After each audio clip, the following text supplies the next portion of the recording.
बाबा के भिक्षाटन का एक और कारण हेमाड पंत यानी दाभोलकर जी इस ग्रंथ में समझाते हैं कि हम लोग जब खाना बनाने की प्रक्रिया करते हैं, जब हम लोग खाना बनाते हैं, खाना बनाना जरूरी है, उसके सिवा आपका गुजारा हो ही नहीं सकता। और खाना बनाते समय हमसे 5 क्रियाएं ऐसी होती हैं जिससे बहुत सारे जीवाणु मर जाते हैं। पीसना, दलना, बर्तन मांजना, बर्तन धोना और चूल्हा सुलगाना। जब हम ये 5 प्रकार की क्रियाएं करते हैं तो इससे हमसे ये 5 प्रकार के पाप होते हैं। जीवाणु मरते हैं, लेकिन हम भूखे तो नहीं रह सकते, इसलिए खाना बनाना, खाना खाना जरूरी है। तो हमारे शास्त्रों में यह बताया गया है कि जब आपसे ये 5 प्रकार के पाप होते हैं, जब ये 5 क्रियाओं से पाप होते हैं, तो आपको 5 प्रकार के यज्ञ करने पड़ते हैं जिनसे आपके ये पाप धुल जाते हैं। कौन कौन से वो यज्ञ हैं? ब्रह्म यज्ञ, देव यज्ञ, भूत यज्ञ, पितृ यज्ञ और मनुष्य यज्ञ। अब अगर हम बिल्कुल क्लिष्ट रूप से जिएंगे, अगर इन सारे ही यज्ञों को जैसा कि शास्त्रों में वर्णित है कि करना होगा, हम नहीं कर पाएंगे कभी भी। यह हमसे संभव ही नहीं है।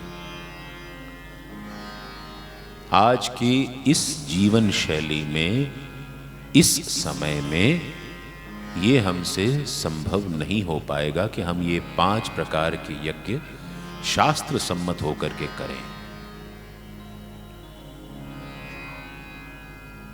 ब्रह्म यज्ञ यानी वेद पुराणों का अध्ययन करना।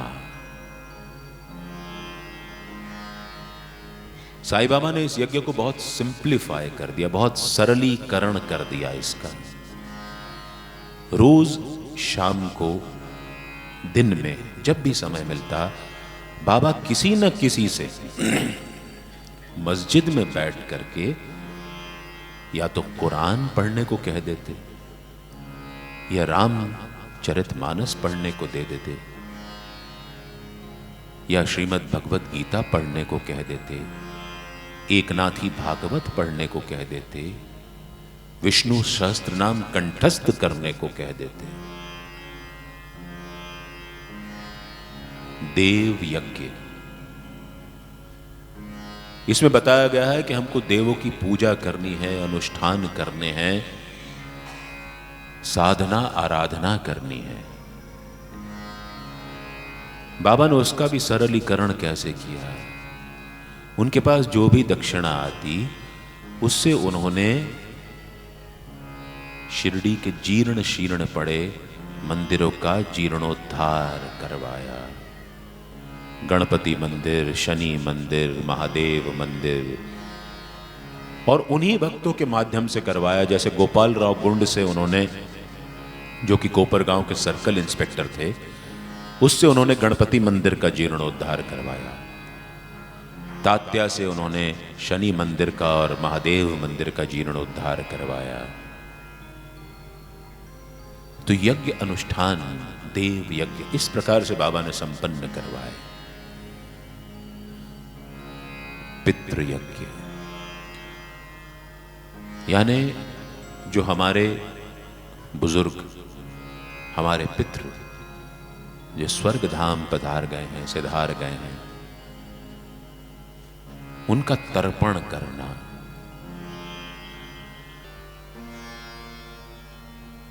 भूत यज्ञ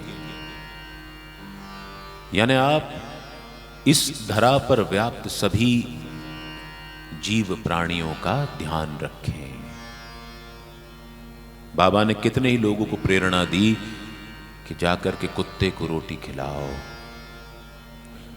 काशीराम शिंपी की हमने बात की थी, और जिसको दाता और पाता का अंतर बाबा ने स्पष्ट किया था कल।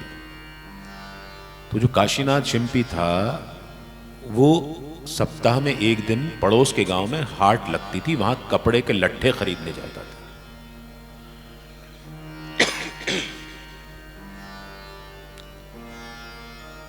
तो जब वो कपड़े के लट्ठे खरीदने जाता था तो घोड़े पर जाता था। एक बार ऐसा हुआ कि उसको आते आते देर हो गई, अंधेरा हो गया, और शिरडी से कुछ दूर उसको कुछ लुटेरों ने घेर लिया। उसकी बाबा में अगाध श्रद्धा थी। उसने चुपचाप इसे बाबा की करनी मानते हुए, उसके पास जो पैसा था, जो कपड़े थे, लुटेरों ने लूट लिया, उसने लूटने दिया। लेकिन उसने एक चीज नहीं ली।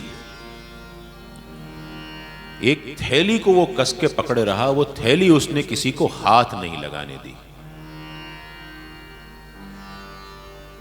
लुटेरों को लगा कि इसके अंदर जरूर कोई बेशकीमत चीज है। उन्होंने उससे छीना झपटी की। छीना झपटी में भी जब वो उससे छुड़ा नहीं पाए तो उन्होंने कुल्हाड़ी से इसके सिर पर एक वार कर दिया। लेकिन इसने भी बाबा को याद करता जा रहा था। इसने वार खा करके भी जो कुल्हाड़ी मार रहा था लुटेरा, उससे कुल्हाड़ी ली और 2 लुटेरों को ढेर कर दिया वहीं पर कुल्हाड़ी मार के। उस थैली में क्या था? उस थैली में चीनी का बुरादा था, जो वो चींटियों को डालने के लिए बाबा के कहने पर अपने साथ हमेशा रखता था। उसने बाबा के कहने पर चींटियों के लिए बुरादा रखा। उस बुरादे को बचाने के लिए उसने अपनी जान तक दांव पर लगा दी, और जब उसकी जान पर बन आई तो बाबा ने उसको उस मुसीबत से बचा लिया। ये साईं है, और ये साईं का भूत यज्ञ है। और आखिरी यज्ञ जो हमको करना होता है मनुष्य यज्ञ, कि हम आपस में सद्भाव से रहें, एक दूसरे से बैर वैमनस्यता का भाव ना रखें, न हिंदू न मुसलमान।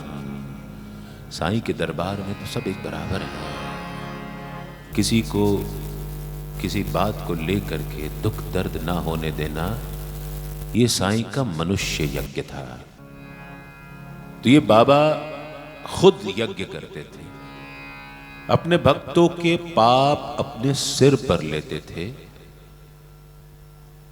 और उनकी पूर्णाहुति, उन यज्ञों की पूर्णाहुति के रूप में वो भिक्षा मांगने जाते थे।